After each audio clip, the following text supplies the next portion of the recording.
Halo anak-anak, selamat pagi. Perkenalkan, nama Bapak Pak Didik. Di sini Bapak membantu mengajar TIK di kelas 1 dan kelas 2. Nah, pada pertemuan pertama ini kita akan mengenal dulu toh apa itu TIK itu ya. Nah, mari kita lihat pengertian teknologi informasi dan komunikasi atau kalau disingkat TIK ya. Nah, komunikasi bertujuan untuk bertukar informasi. Jadi kalau kayak kamu berbicara dengan temanmu, dengan orang tua, nah itu namanya komunikasi. Nah, di sini yang akan kita bahas adalah alatnya. Alat yang digunakan untuk berkomunikasi disebut teknologi informasi dan komunikasi. Nah, mari kita mengenal peralatan teknologi informasi dan komunikasi. Nah, peralatannya itu dibedakan menjadi dua, yaitu alat komunikasi tradisional dan yang kedua adalah alat komunikasi modern. Seperti apa bentuknya? Nah, ini ada contohnya. Yang pertama, alat komunikasi tradisional. Nah, mungkin beberapa dari anak-anak masih ada yang menjumpainya. Yang pertama adalah kentongan. Nah, kentongan tahu ya bentuknya seperti ini. Ini kentongan namanya. Biasanya ada di pos ronda, digunakan untuk komunikasi zaman dulu. Nah, yang kedua ada surat.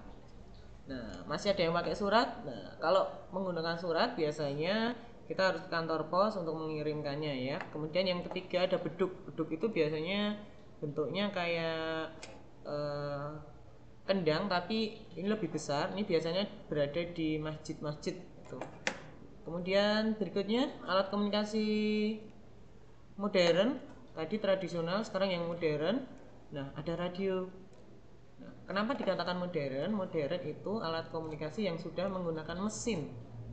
Ya, radio ini ada mesinnya di dalamnya. Bentuknya seperti ini, masih ada yang punya di rumah. Kemudian telepon. Nah, bentuknya seperti ini ya, digunakan untuk berbicara jarak jauh. Kamu mau berada dimanapun masih bisa dengan menggunakan telepon. Nah, ini yang sudah kalian punya biasanya. Handphone, bentuknya seperti ini ya, macam-macam. Ini handphone, oke? Nah, yuk berikutnya televisi. Nah, ada yang di rumah punya televisi? Bentuknya televisi macam-macam bentuknya. Ini yang tipis, yang LCD, LCD LED. Kemudian ada komputer. Nah, ini yang akan kita pelajari besok ya. Bentuknya seperti ini ya. Nah, ada lagi laptop dan seterusnya. Oke, berikutnya yuk mengenal komputer. Nah, kita akan fokusnya ke komputer.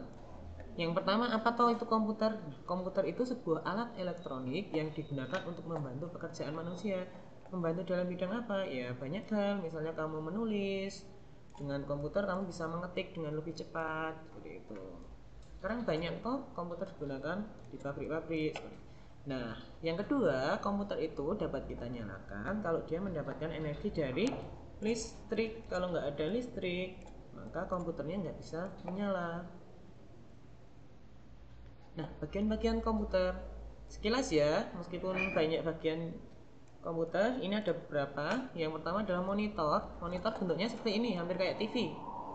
Nah, fungsinya untuk apa toh? Berfungsi untuk menampilkan gambar. Kalau nggak ada monitor nggak bisa tampil gambarnya. Yang kedua ada keyboard. Nah, keyboard itu kayak apa? Nah, seperti ini ya bentuknya. Nah, keyboard itu banyak huruf dan angka di sini. Fungsinya untuk apa toh? Fungsinya untuk mengetik tulisan ataupun angka. Nah, berikutnya mouse. Nah, mouse ini bukan tikus ya, bentuknya kayak gini ya. Kemudian fungsinya untuk apa toh? Fungsinya untuk menggerakkan kursor. Kursor itu apa? Nah, kursor itu yang ini, yang bapak gerak-gerak ini namanya kursor.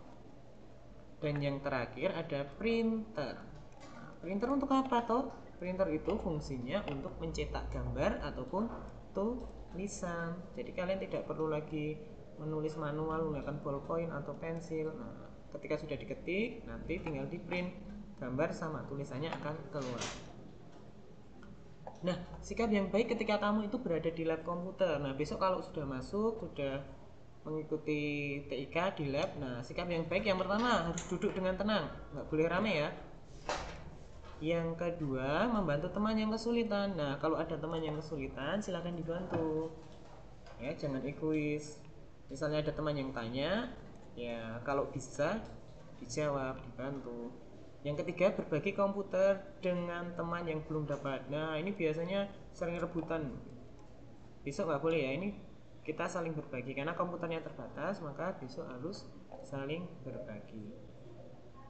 Nah, hal yang tidak boleh dilakukan selama berada di lab komputer, apa yang nggak boleh dilakukan? Yang pertama, berebut komputer. Biasanya masuk langsung rebutan, aku yang ini, itu nggak boleh. Yang kedua, mengganggu teman yang sedang mengerjakan tugas. Nah, ada teman yang lagi ngerjain tugas dengan serius, tiba-tiba ada yang mengganggu. Nah, itu nggak boleh ya. Kemudian rame di lab komputer juga tidak boleh, karena nanti mengganggu teman yang lain. Dan hati-hati, di lab komputer itu kan banyak aliran listrik, jadi hati-hati anak-anak, jangan lari-lari di lab komputer. Nah, mungkin itu saja pertemuan pada pagi hari ini. Besok akan kita lanjut lagi. Terima kasih perhatiannya. Setelah ini nanti ada tugas di Google Form, silakan dikerjakan. Boleh minta bantuan orang tua, saudara, dan mungkin kakak dan lain-lain. Itu saja. Selamat pagi.